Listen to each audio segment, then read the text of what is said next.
There is a book that takes 335 chapters to answer one question. And the question is asked by a man who has been told he has 7 days to live.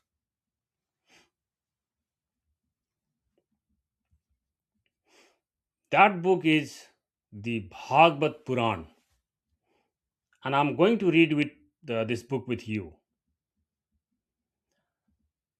Not summarize it, not preach from the book. Read it chapter by chapter and think about it out loud for as long as it takes.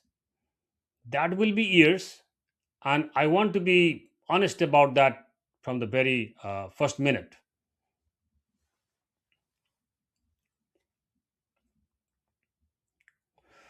My name is Lok Pokhrel. I'm a communication scholar based in Vancouver, Canada. I'm also a visiting research associate in the Department of Religion at Rutgers University in New Jersey, US.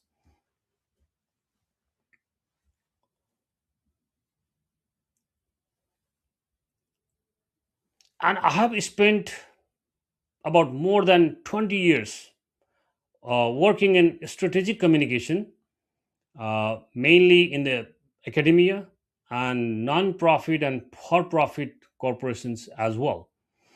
My research now looks at ethics and technology, including artificial intelligence, and what older traditions might have to say about that.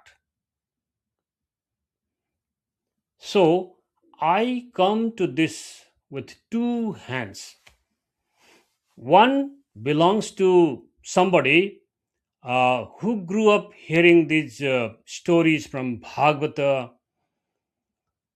The other belongs to somebody trained to check sources and verify them. I'm not a guru, I'm not a priest. I am a reader reading carefully, trying to, and in public.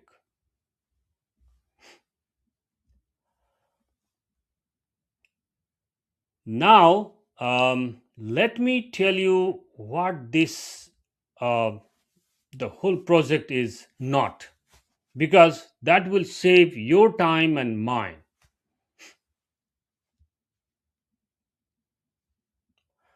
This is not a sermon. I will not tell you what to believe, and I will not ask you to believe anything. This is very important. It is not a devotional performance either. Nothing wrong with those. That is simply a different thing. What this is, literally, is philosophy, ethics, psychology, in the older sense of that word. A civilization thinking very hard about consciousness, death, power, and desire, and writing it down as a story. And that word story matters here. This text does not argue the way a modern philosopher argues. It teaches by telling. So, we will take the stories seriously and the ideas inside them seriously at the same time.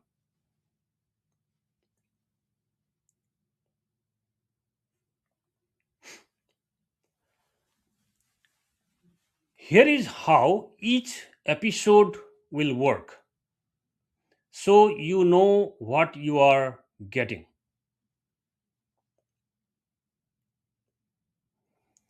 I will name my sources every time, and I'm going to name them now, so you know exactly what I am reading from.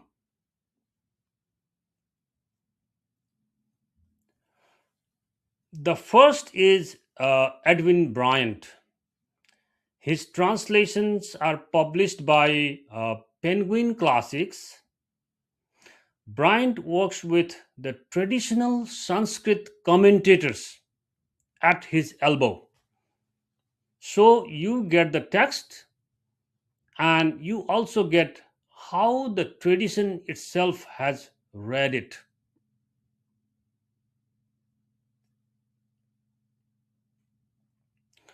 Bryant teaches in the same department at Rutgers, where I hold my research appointment.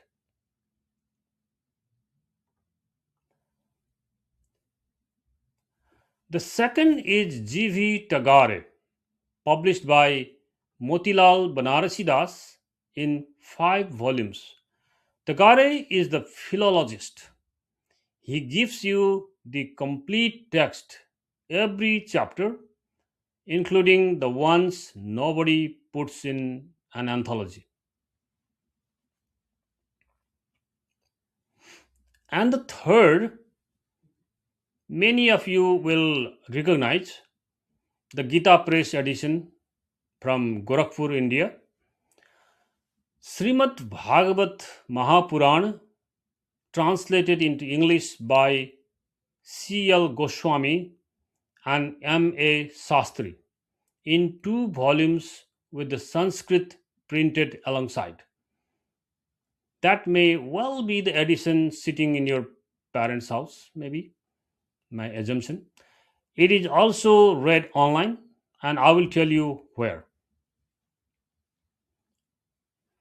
3 translations, 3 different strengths, and where they disagree with each other, I'll tell you.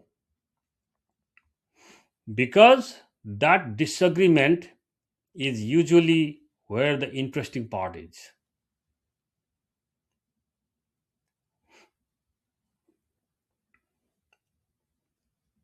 Before I record, I check which chapters I am actually covering against the table of contents of the translation itself. That sounds obvious, it is not. I have already caught one mistake in my own leveling that way.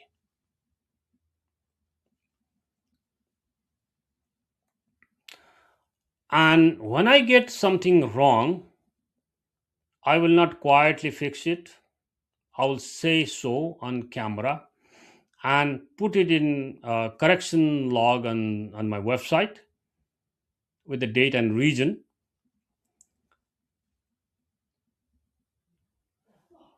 That is the most important promise I can make you. Not that I'll be right every time, I'll not be, but that you will always be told, and corrections will be made appropriately. Now, let's talk about what do you need to bring. Nothing. That is the honest answer. No Sanskrit, nothing read beforehand. You do not need to be religious at all. If you are curious, you are qualified enough. But I will make one small demand of you.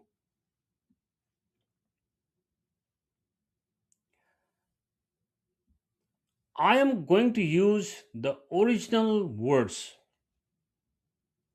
such as Dharma, Viveka, Vairagya, Guna, Purusha, Prakriti, etc.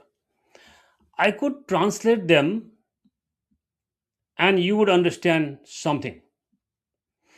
But you would understand the wrong thing. Dharma is not religion. Dharma is not duty, as some people say. Those English words carry their own baggage, history, and you know they bring those things, and they are not correct. So I will use the real word and then I will explain it properly. Once carefully with where it is defined and who defines it, and then we will use it like adults, the way you already use the words like gravity or algorithm, but you don't translate them all the time. We will develop that habit, and that will be an honor to the tradition to bring Sanskrit words directly, originally. And there is one word I want to plant in you from the beginning because uh, it is very important throughout this project and episodes. And that word is Viveka. I'll land this word here. You will hear it often. It is usually translated as discrimination, which sounds unpleasant in English, or as a discernment, which already sounds like a very difficult or vague. We will do better than that, but not yet. Because a word like this should not be defined cold in the air, not that easily. It should be met inside a story where you can see it working. The word is working itself, and we have a story, waiting. A king who makes a bad decision, and he has 1 week left. That is where we go next.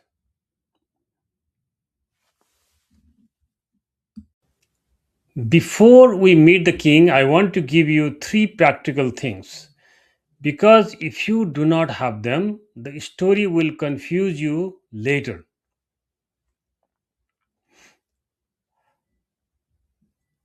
First, the size of what we are doing is very important.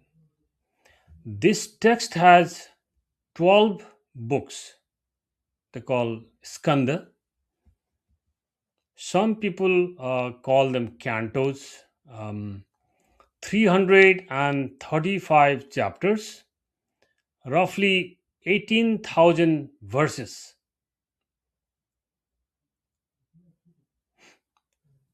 I say those numbers slowly because I want them to feel real to you. This is not a pamphlet. This is not a set of moral tales. It is one of the largest works this civilization produced, and we are going to walk through the whole of it. The word Purana simply means old, ancient, that is the whole word. And this particular text does something I like very much. It does not leave the definition to other people. Somewhere in the second book, it stops and tells you what a Purana is supposed to contain. The book explains its own rules. We will read that chapter properly when we reach it in a few episodes. I'm not going to summarize it now from memory. When we get there, I will read it to you from the page.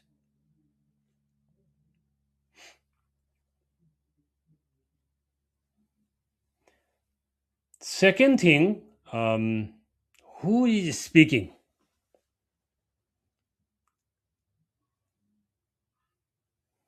So, this is the one that saves people from confusion. So, please hold on to it. Who is speaking? Because this book is built like boxes inside boxes, kind of maze.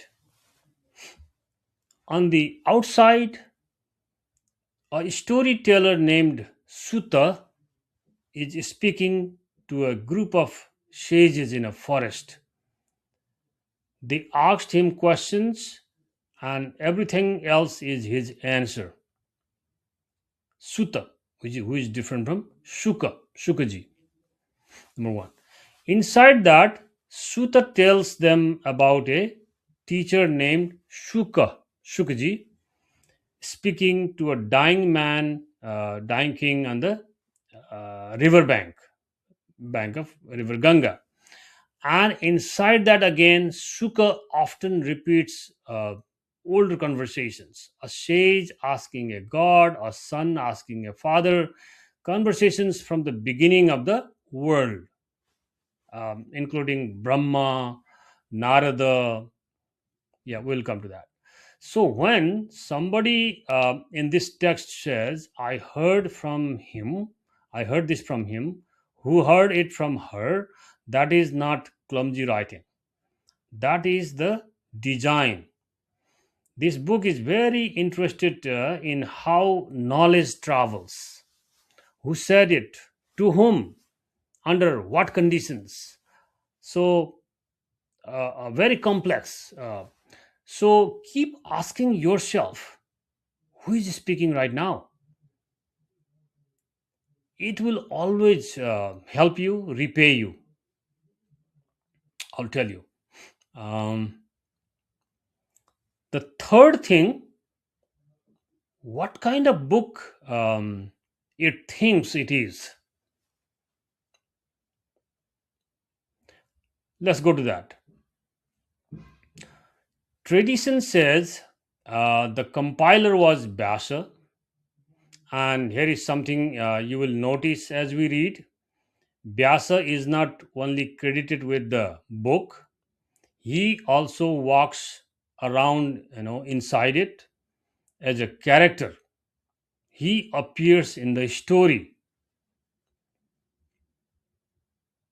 Now, there are scholarly debates about when this text took its present form. And I want to be straight with you about my own limits. I'm not a historian of this literature, where those debates matter for what we are reading. I will point you to the people who do that kind of work, and you can go and read them yourself. But here is one concrete thing, and it comes from Bryant's own notes. The very first verse of the Bhagavata deliberately echoes the opening of the Vedanta Sutras. That is a philosophical text. Vedanta, a technical one.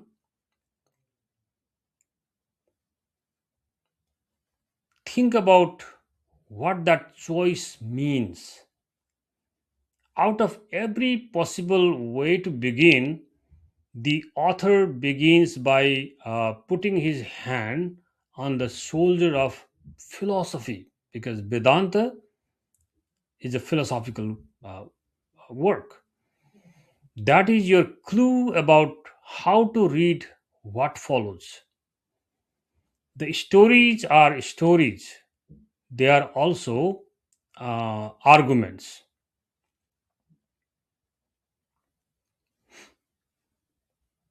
Now, let me tell you how I will work so you can check me.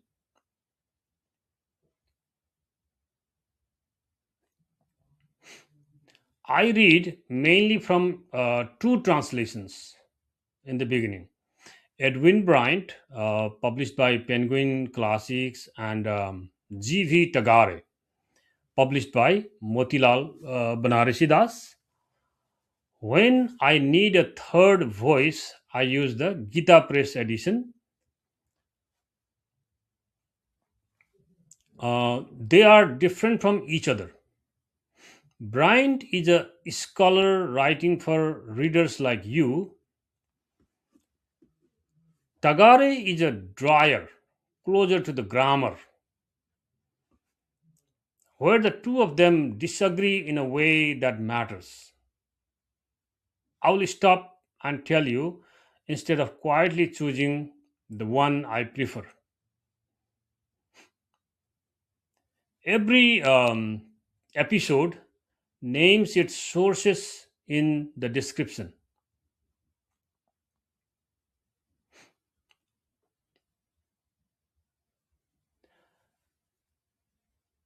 Last thing, we are starting today at chapter 16, not chapter 1.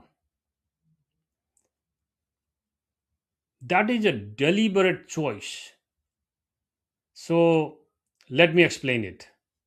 Why not chapter 1? The first 15 chapters are the outer frame. Sages asking questions, the aftermath of the Great War, Krishna's departure, important material, and we will come back to every bit of it in later episodes.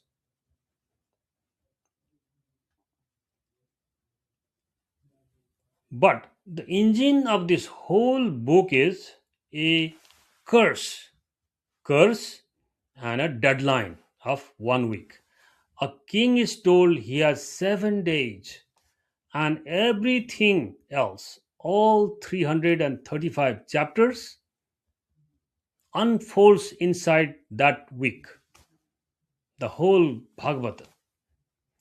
So we begin where the clock starts. Tick tick.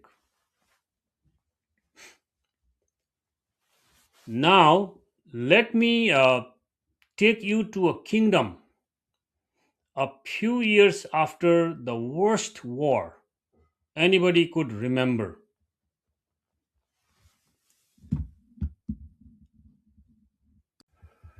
I grew up in Nepal, hearing these stories. My grandfather used to be a renowned Bhagavata Pandit in the region. Although I did not have the opportunity to hear directly from him, I grew up listening to these stories, but never took them seriously. And for a long time, I thought they were just like any other stories, just stories, something for children, or something for the devotion, or something that is done in the temple. That was my general impression. So it took me many years to see that they are also knowledge, people thinking very carefully about how to live, and hiding it inside a story so it would last. It took me years to come into this realization. So let me tell you one, and let us look at it both ways once. The war is over.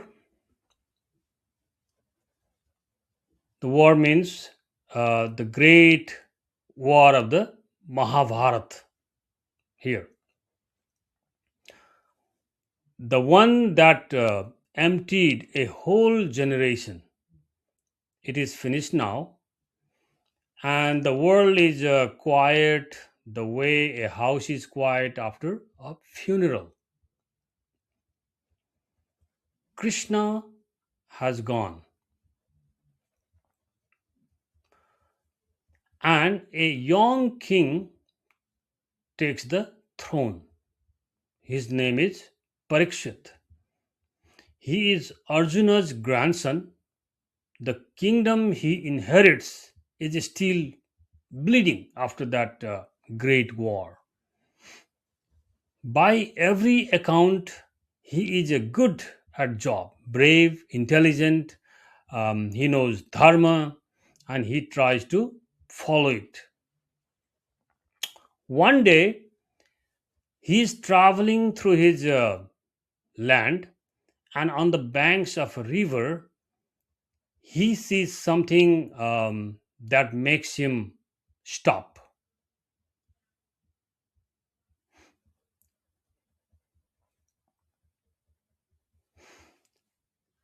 There is a bull, white, standing on one leg, trembling, literally, shaking. Beside it, a cow crying, and a man is beating them both. A man dressed like a king with a stick in his hand, beating them both. Now, the bull and the cow are not only animals.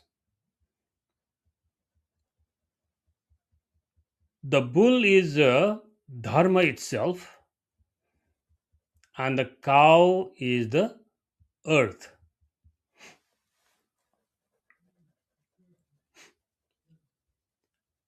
That is what the king is looking at. Dharma beaten down to one leg, and the earth weeping beside it. That's the scenario. And here is the detail I love in this chapter. The bull used to stand on four legs, and the text gives us their names: discipline, the willingness to do hard things; cleanliness, the purity, outside, inside, inside out; third, compassion; and truth.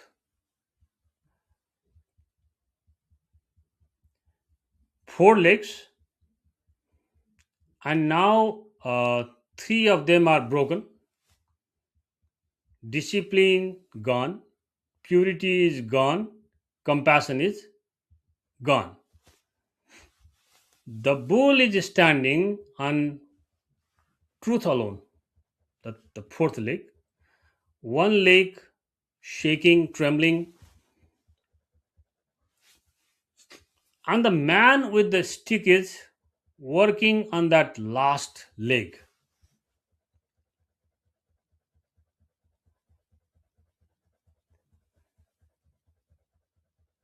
Who is this man?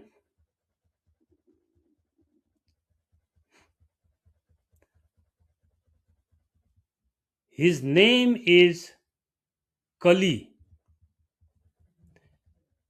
Kali. And be careful here, not the goddess Kali. That is a different word and a different being altogether. So don't get confused. It's a Kali. Spelling same here, but Kali. This Kali is the spirit of the age we are now living in. Kali Yuga, the age of a quarrel, the time when things come apart.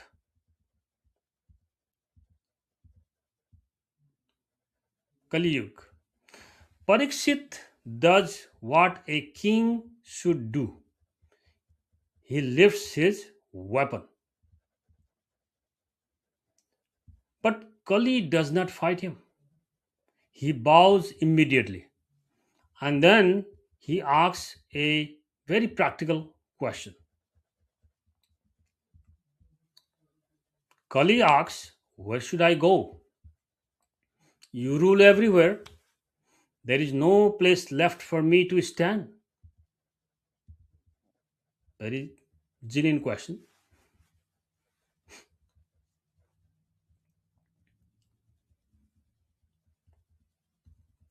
And now the king says something remarkable.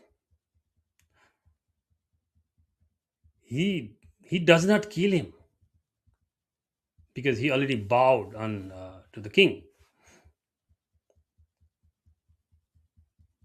He gives him addresses, addresses to go. You may live, he says, where there is gambling, where there is drinking, where women are used, where killing happens. Four places.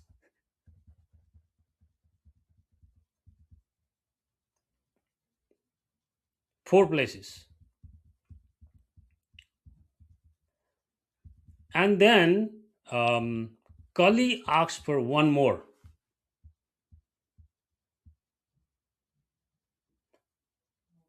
Besides those four, and the king gives him gold. Okay,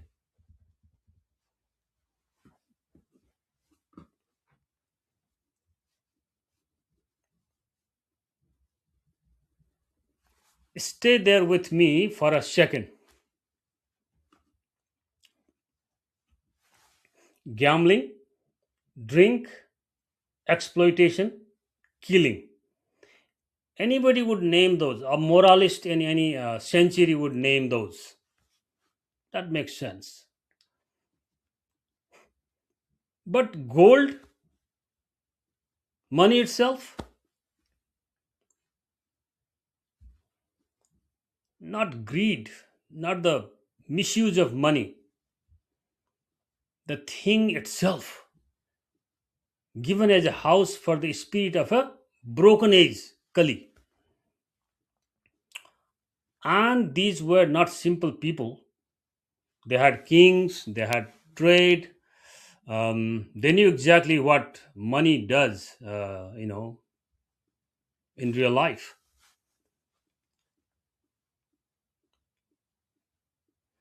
And they said it anyway.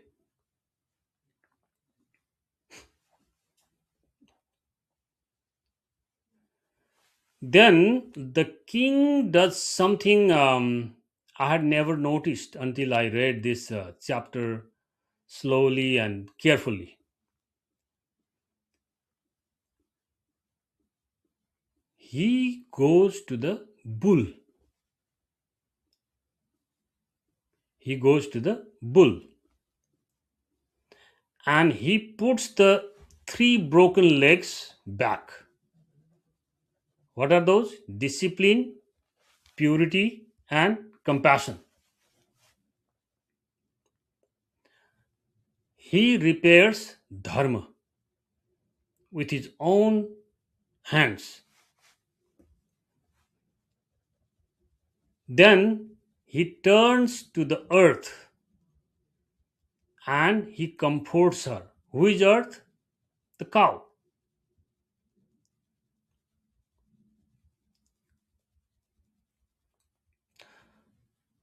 So look at what we are being told about a good ruler,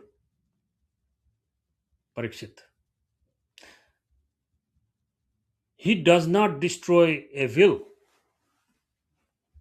Nobody destroys evil.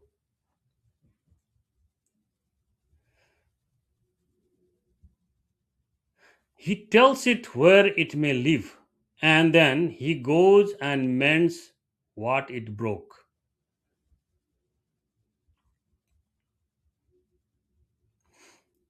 Remember this man, the one who fixes Dharma with his own hands.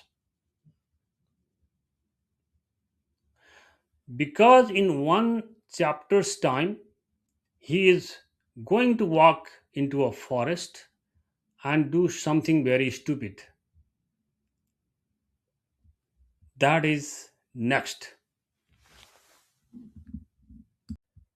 So that is the man, the king who put the legs back into Dharma.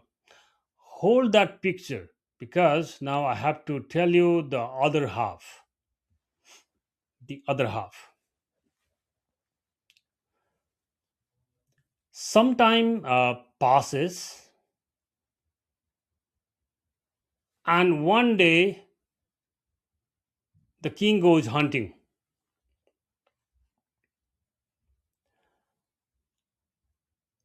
Now, you may never have hunted in your life. It doesn't matter. You know this feeling anyway. You are following something, one animal, and it moves, and you move too, you follow, and it moves again, and you follow again, and the trees close in behind you. You stop noticing the time, you stop noticing how far you have come. There is only the next step and the thing in front of you, the target, that coveted, the prize.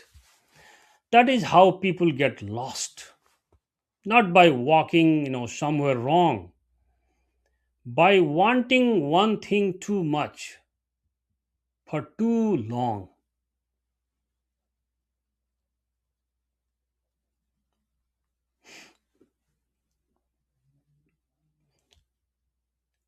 And that is what happens to him. He looks up and he does not know where he is.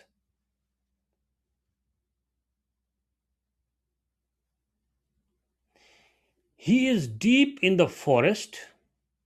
He is tired. He has not eaten. And he is very, very thirsty.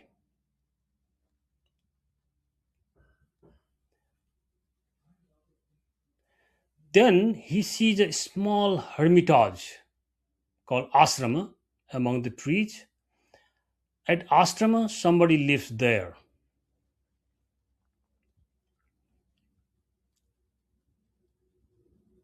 He goes in to the ashrama, and inside there is a sage, rishi. He's sitting there. His name is Samika, an old man, well known from a respected, lineage. He is sitting completely still, eyes closed, not asleep, in deep meditation. The kind where a person is so far inside that the outside world simply does not arrive.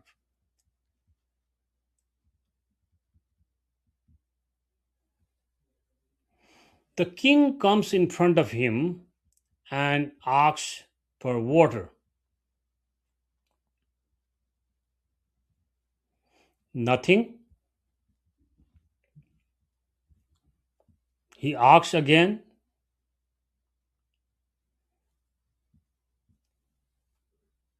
Nothing at all. No response.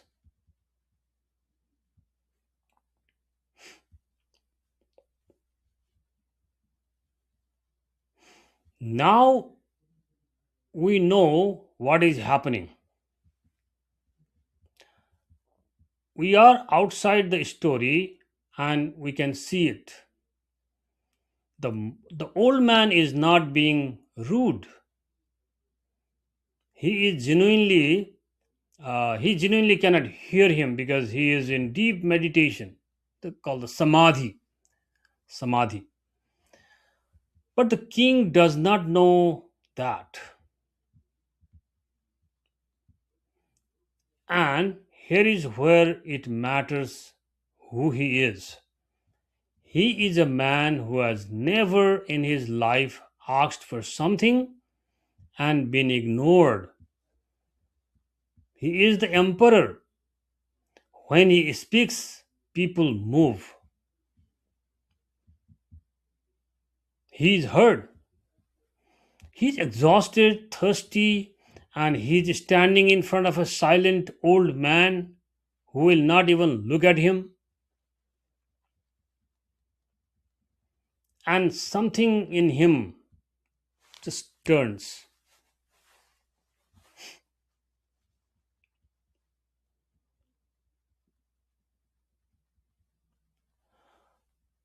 On the ground nearby, there is a dead snake.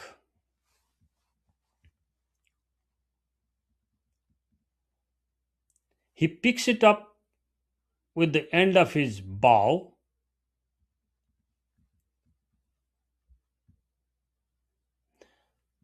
and he puts it on the old man around the neck, who is still sitting there with his eyes closed, still not knowing that anybody is in the room.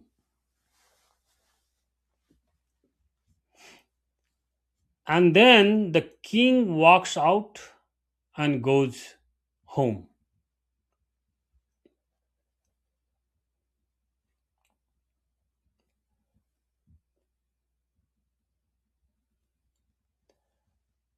Now, I want to be a little careful with this moment because it would be easy to make it either too small or too big.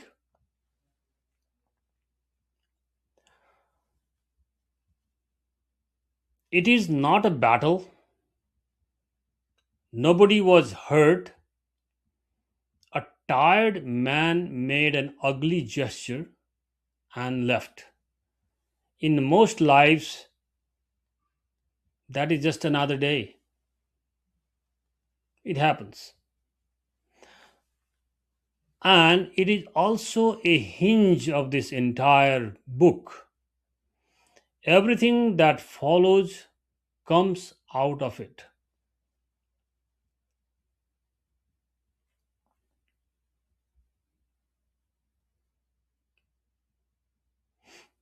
And notice what the text gives us before the act. It does not simply say the king was cruel. It tells us he was hunting. It tells us he was thirsty, tired, not fed. He didn't get food. The text is not excusing him. Nobody in this story excuses him, including himself later. But it is showing us the conditions because that is how it actually happens.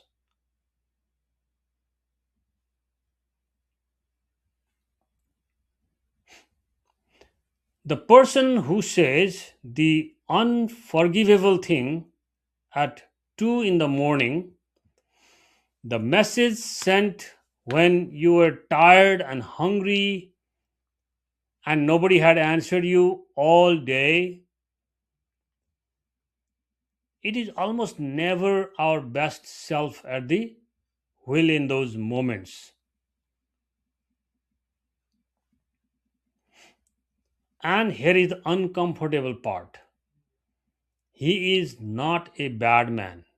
We have just watched him repair Dharma with his own hands. The same man, a few years later, tired in a forest with a dead snake in reach,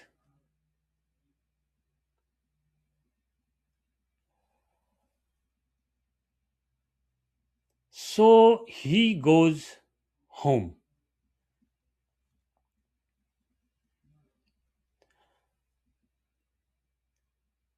And as far as he knows, that is the end of it. Hmm, Just a small ugly moment already behind him. He goes home. But somewhere not far away, there is a boy playing with his friends, and somebody is about to walk over and tell him what happened to his father.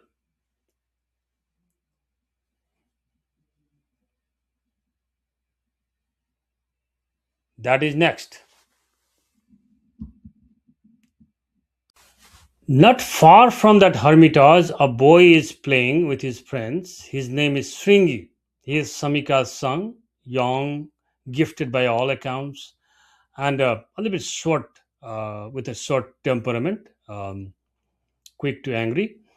He was not there. He did not see anything. He was somewhere else, doing what children do. And then somebody comes and tells him,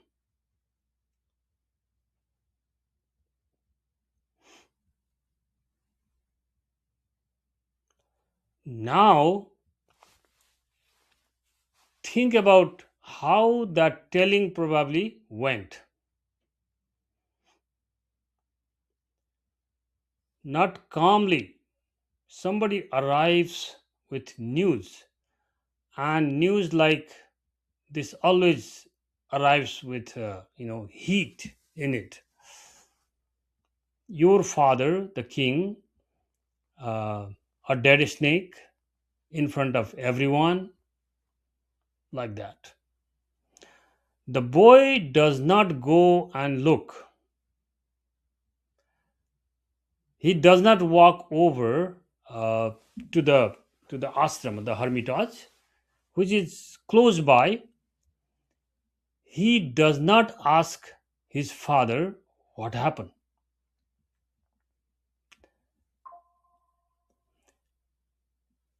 He does not ask one single question.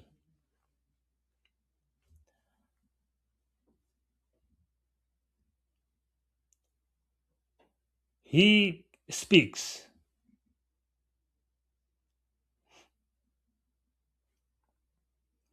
And what he says is this: in 7 days, Takshaka, the serpent, will come for that king and he will die.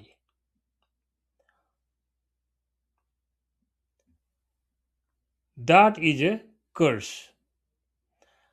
And in this world, when a person with real spiritual power speaks a curse, it is not a wish or an insult.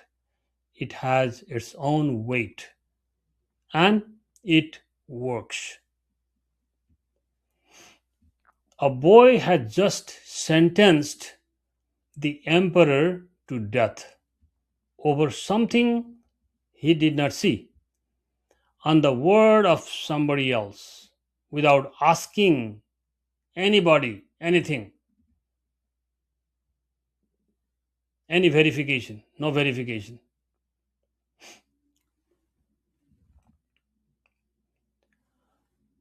Then he runs home,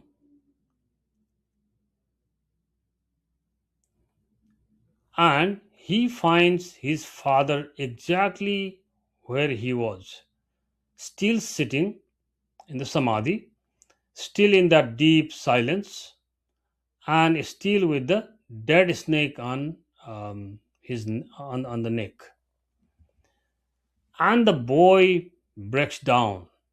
He cries.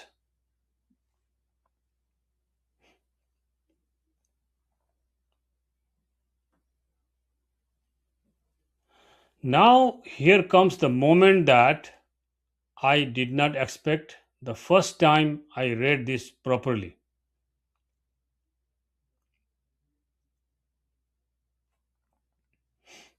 Samika, the father, comes out of his meditation. He hears what his son has done, and he is not proud of him.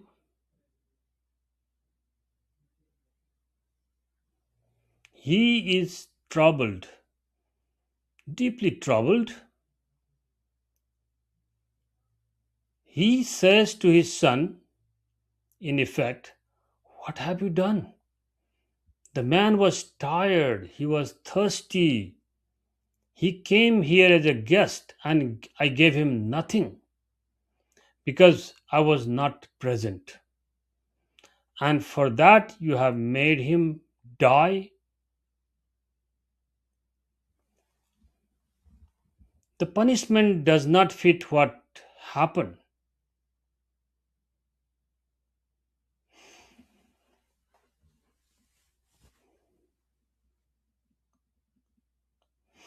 I want to stay here for a moment because this is the heart of the whole story, and it is very easy to miss. The text does not tell us that the king was wicked and got what he deserved. The text does not tell us that the sage's family was wronged and justice was done. It doesn't say that. The text gives us a father saying to his own son, "You have gone too far."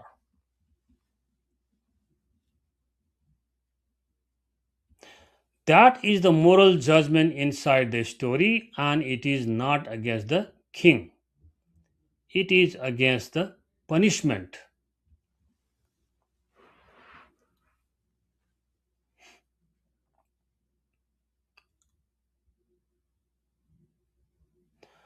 And look at how the boy got there. He heard a report. The report was true. Something bad had happened to his father, but he never checked. He never asked what state the man was in. He never asked whether his own father wanted this.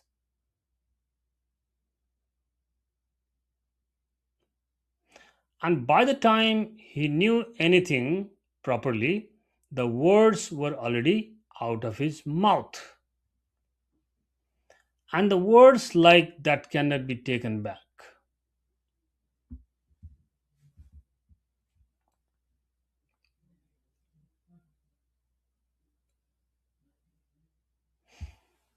I do not think I need to explain how modern this is. We all live now inside a stream of reports about what somebody did. A clip, a screenshot, a line taken from a longer conversation, and the heat arrives with it, already attached.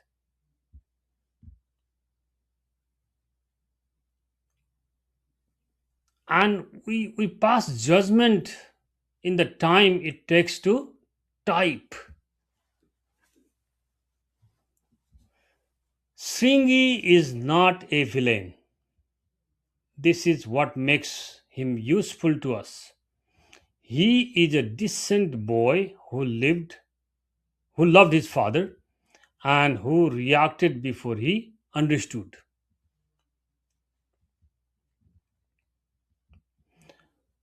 Most damage in this world is done by people exactly like that.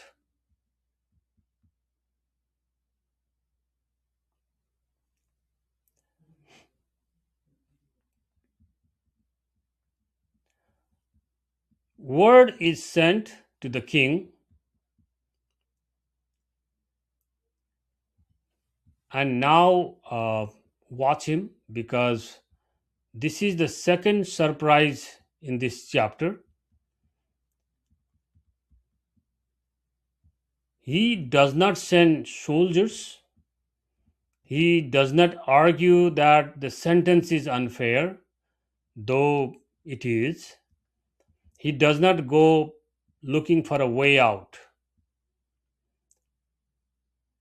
He accepts it.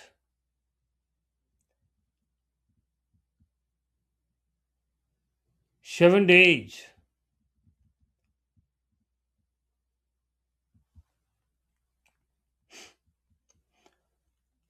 And that acceptance is not defeat, and it is not despair either.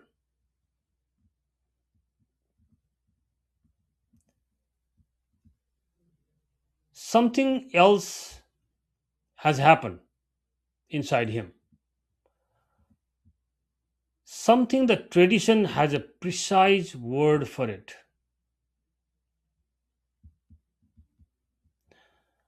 And that word is where we go next.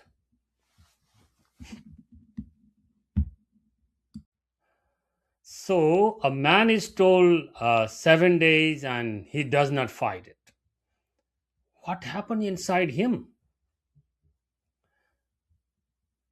The tradition has two words for it, and I want to give them to you carefully because we will use them for the next many episodes.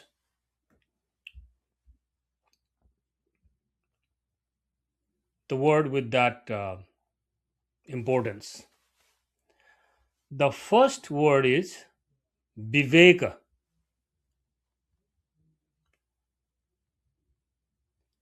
Plainly, it means the ability to tell one thing from another or to separate. The old image behind it is shifting. Think of a grain being, winnowed. You toss it up, and the wind takes the husk away, and what is left in your hands is the thing you actually wanted, the grain out of the husk. That is viveka, separating what matters from what only look like it mattered. Very important.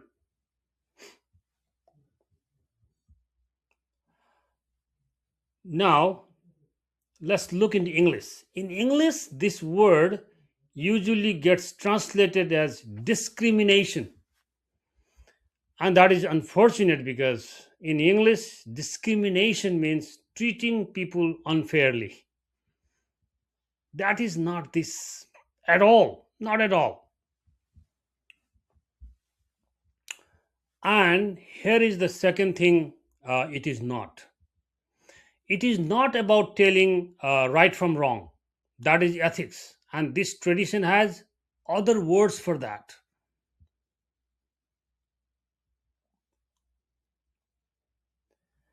Viveka is about telling the lasting from the passing. The lasting from the passing. In the Yoga Sutras, it is technical. Patanjali says that steady, unbroken viveka is the means to freedom. And what is being separated there is consciousness from everything that is not consciousness. Um, Edwin Bryant's translation here in the Yoga Sutra. In the Vedanta school, it is the very first qualification a student needs. They call it telling the eternal from the non eternal, eternal from non eternal.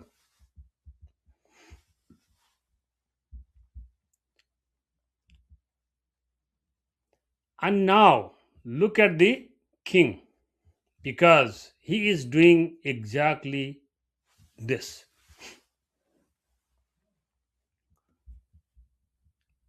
He has been told he is dying, and what he sees is not only that. He sees that his ministers are dying too, slower but dying. He sees that everything he spent his life protecting, the kingdom, the treasury, the name, the title, was always going to be handed to somebody else.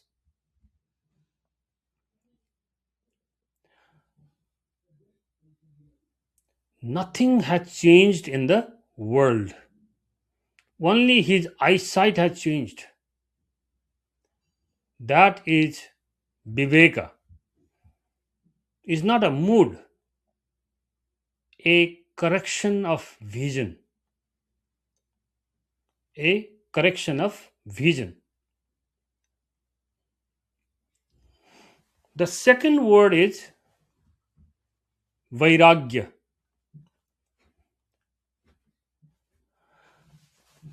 Let's see. You will usually see it translated as detachment or renunciation.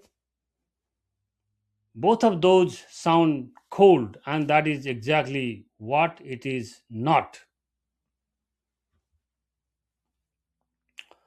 Let me show you the word itself. Vairagya is built from raga, and raga comes from a root that means to color something, to dye it. So raga is the mind taking on color, the mind stained by what it sits in. And vairagya is not making the color, it is the color fading, the cloth coming back to itself.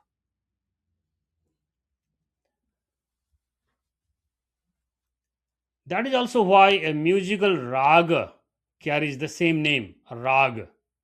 Raga is something that colors the mind of the person listening.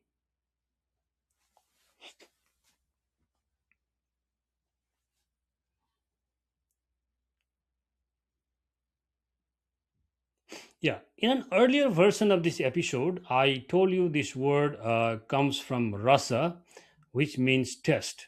That was wrong. It comes from raga, color. I have put that correction in the log in the website.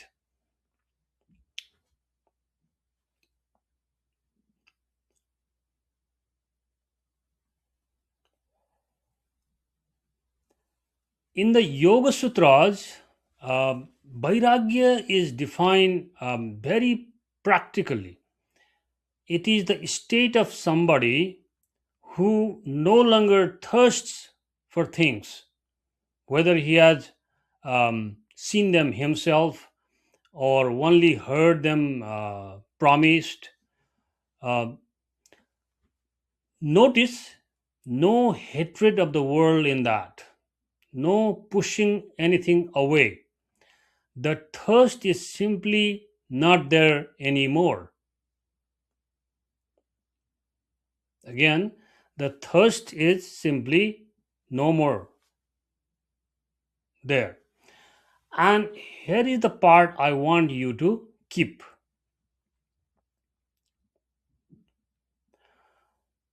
The order here, the order matters. Viveka comes first, Vairagya follows. You cannot force yourself into dispassion. People try, they give things up while still wanting them, and all that produces is a person who is hungry and also proud of being hungry.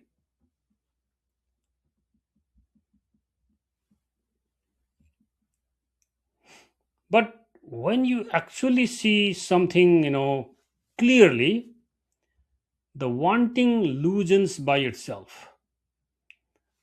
The dye fades on its own, the color. See first, then the letting go is not a struggle, it is a result. You do not force.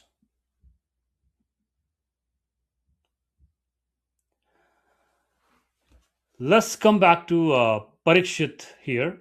And that is what exactly what happens to Parikshit. He does not become cold. He does not become bitter about the world. He simply stops arguing with it. He gets up, he hands over the kingdom to his son, he takes nothing with him.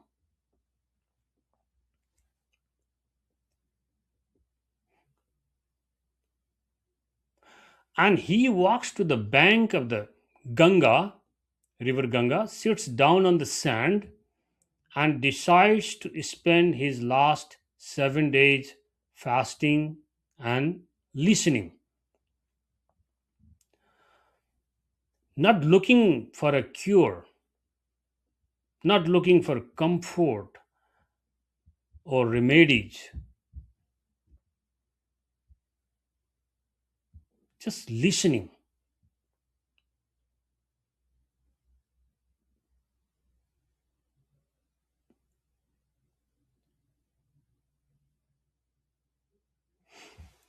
And then something remarkable happens on that riverbank,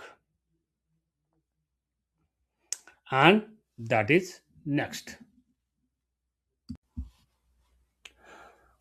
Word travels. A king has left his throne. He is sitting on the banks of the river, fasting, waiting to die, and he has asked to be taught. And the sages begin to come. Not one or two, many. The great ones of that age come and sit down around him. Men who had spent their whole lives on these questions.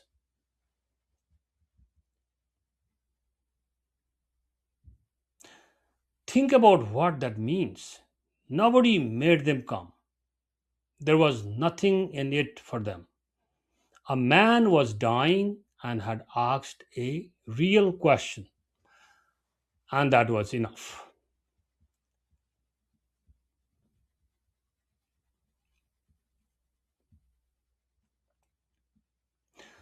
And then a young man walks in.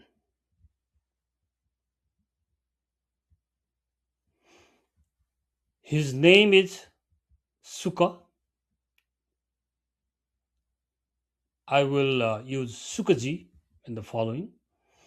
He does not look like an authority. He owns nothing. He does not stay anywhere long enough to be known.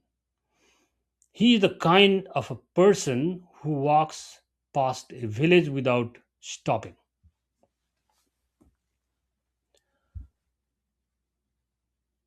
And when he arrives, all those great sages stand up.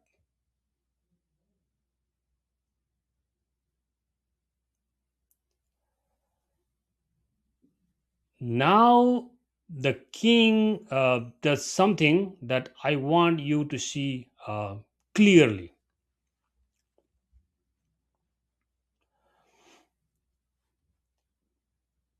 He is still an emperor.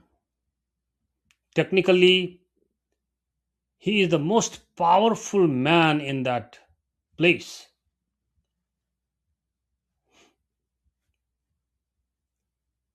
He bows.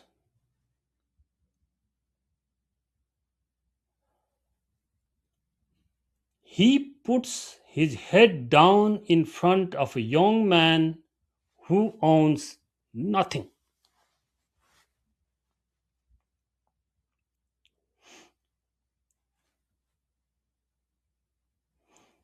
That bow is the real end of this episode, not the curse, not the snakes. That that bow. Because look at everything it contains.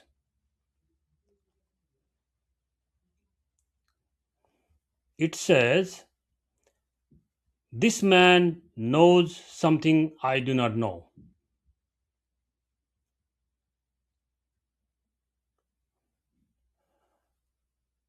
It says, "My power is not the same thing as knowledge, and I can tell the difference now." That admission. And it says, "I have 7 days, and I'm not going to spend them pretending." No pretension. That is what Vivek looks like from the outside. It's not a feeling. A man putting his head down.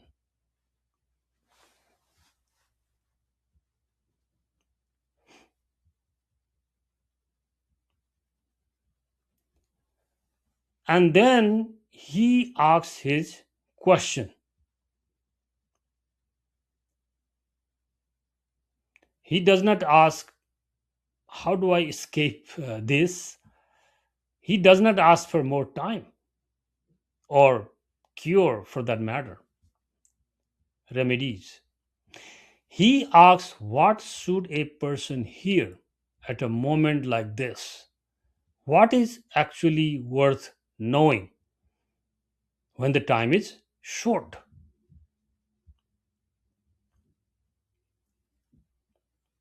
And that question is the door this whole book comes through.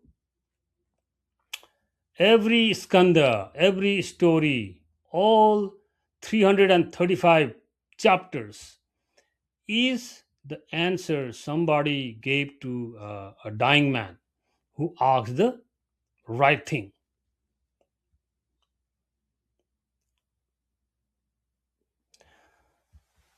So, let me leave you with that and with a small thing to do.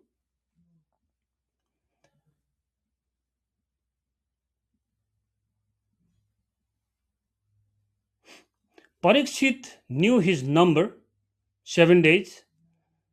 That is the only difference between him and us. We do not know ours, but we have also one, like a number, maybe 60, 50, 80, 90. So here is my question for you this week.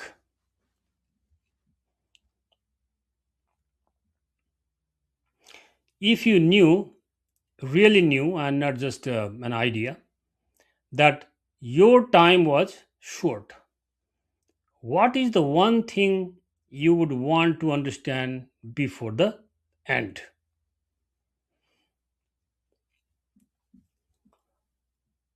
Not what would you do, what would you want to understand?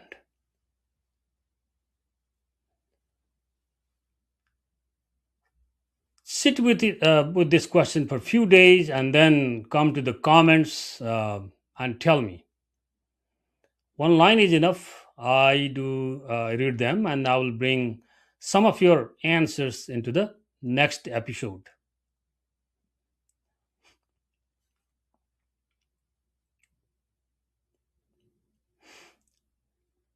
Next week, Shuka begins to answer,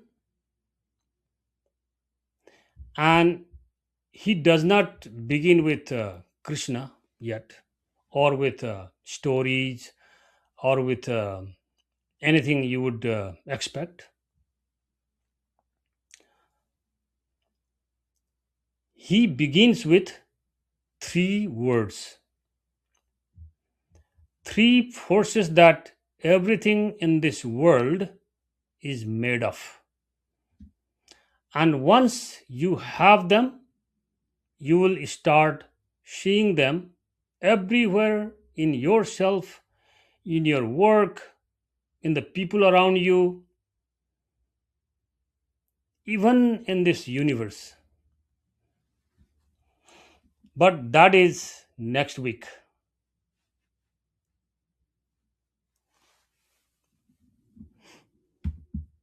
Thank you for sitting here with me in this space.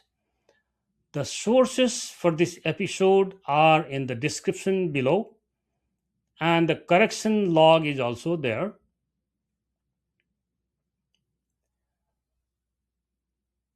Yes, and I'll see you next week.